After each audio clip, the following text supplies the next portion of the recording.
Hello there, this is Roy Frumkes. I'm the writer-producer of Street Trash, and your host, Jan, told me I should say a few things about the film now that you've suffered through it and are probably wondering why and what was in my mind when I wrote it. I had a student, I'm a teacher as well as a filmmaker, and I had a student named Jim Muro. Street Trash was his idea. In fact, he did a short version of it while he was my student. And it was kind of an underground success in New York City, playing at after-hours clubs. And Jimmy asked me if I would write it up as a feature, and I said I would, and that I would also try to raise a good deal of money for it, since he had just inherited some dough and he had bought a Steadicam, so I knew he wanted a really good-looking film. Also, I think there's some, since Jimmy has only directed a few TV episodes in the 25 years since, there's probably some curiosity about what he's like. And, you know, he was very affable and had an enormous amount of energy, which you can feel in the film. I mean, his direction really keeps everyone very high and keeps the energy going. But I think it would be better if you, oh, here, you don't mind if I have a drink, you know, while we're talking. It might be better if you get an impression of Jimmy from one of the actors. We have here Nicole Potter, who played the Wynette. Nicole, what did you think working with Jimmy? Oh, well, I thought he was just this skinny kid when I came onto the set, you know, but riding around in a golf cart, but I enjoyed working with him. I thought he was a good director, and I also thought he was like a rock star with that, you know, big Steadicam stuff on, you know, doing all those shots.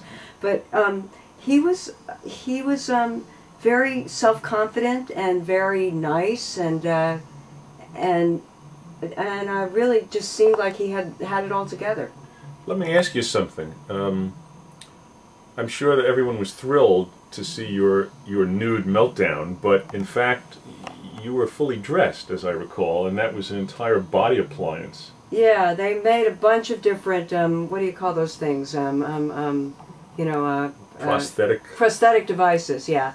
And for the meltdown, there were 3 different ones. I think only 2 of them ended up in the film because only 2 of them worked.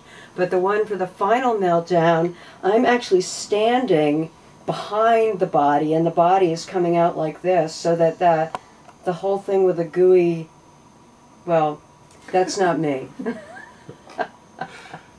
But great performance, right, everybody? I hope you all sat through the title sequence, because that end song that Tony Darrow sings, the actor that plays the wise guy, is really as clever and as politically incorrect and up to the level of the rest of the movie. In fact, when the film was originally released in the United States, they had planned to strike 10,000 copies of that song and get them to radio stations all over the country and promote Tony Darrow as the godfather of gore. It was one of many publicity ideas that never came to pass.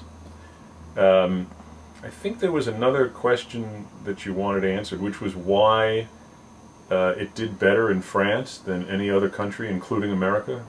Street Trash was an unqualified hit over there, and wasn't here. It was a cult hit here. The only thing I can guess, I mean, I don't want to say it's the same aesthetic that makes you guys love Jerry Lewis. I'd like to believe Street Trash really is a terrific film, but I think your poster art was the best of any country. Each country did its own poster art for the film. And while I liked the poster art for the United States very much, I thought the French poster was really brilliant. And, you know, those are your tools. Your 2 tools, particularly back then, before the internet, your tools were your posters and your trailers. And I thought France really had every other country beat. So I hope you had a good time. Here's to you.